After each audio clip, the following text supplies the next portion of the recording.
ఊచలు లెక్క పెట్టాల్సిందే, జైళ్ళకు పోవాల్సిందే. తమాషా అయిపోయిందా భూములు కబ్జా కోలు చేయడానికి? రౌడీగాళ్ళు చేసిండ్రు అంటే అర్థం ఉంది. రౌడీలా మీరేమైనా? వైట్ కాలర్ క్రిమినల్స్ మీరు. ముఖ్యమంత్రి మానస హిల్స్లో కొత్వాల్గూడలో పెద్ద ఎత్తున దోపిడీ జరుగుతుందని ఆయన కేజీఎఫ్ సినిమా జరుగుతుంది అని చెప్తే దానికి క్లీన్ చిట్ ఇస్తాడు. వట్టినాగులపల్లిలో ఆ ప్రజల యొక్క భూములను గుంజుకోవడం కోసం అని చెప్పని దాన్ని ప్రైవేట్ డిస్ప్యూట్గా చిత్రీకరించి 27 ఎకరాలు అంటే దాదాపు ఒక 2,000 కోట్ల రూపాయల భూమిని కబ్జా చేయడానికి ప్రయత్నం చేస్తూ ఉన్నారు.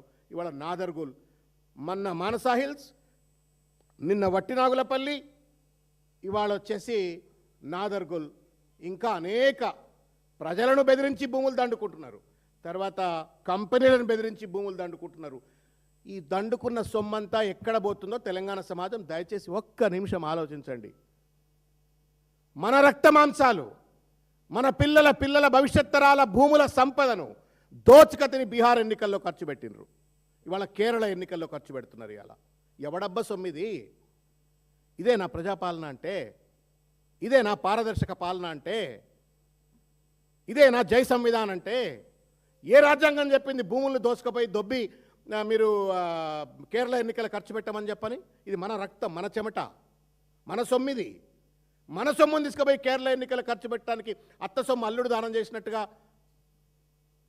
రేవంత్ రెడ్డి దోపిడీ సామ్రాజ్యాన్ని కొనసాగించడం కోసం, ఏఐసిసి నుండి ఎండార్స్మెంట్ తెచ్చుకోవడం కోసం మన రక్తమాంసాల నుండి ఉన్నట్టు సంపదనంతా దోచుకుపోయేలా కేరళ, బీహార్లో ఖర్చు పెడతా ఉన్నాడు.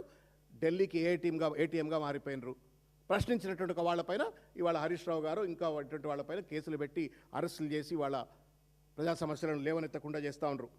ఇంత పెద్ద ఎత్తున ఈ దోపిడీకి పాల్పడటం ఇది మాత్రం బహుశా ఒక మంత్రి స్థానంలో ఉండి, జనరల్గా ఏమవుతుంది, కుట్రపూరితంగా ఎవరికి తెలవకుండా ఏదో డాక్యుమెంట్లు దొంగతనాలు చేసుకుంటారు, అది బయట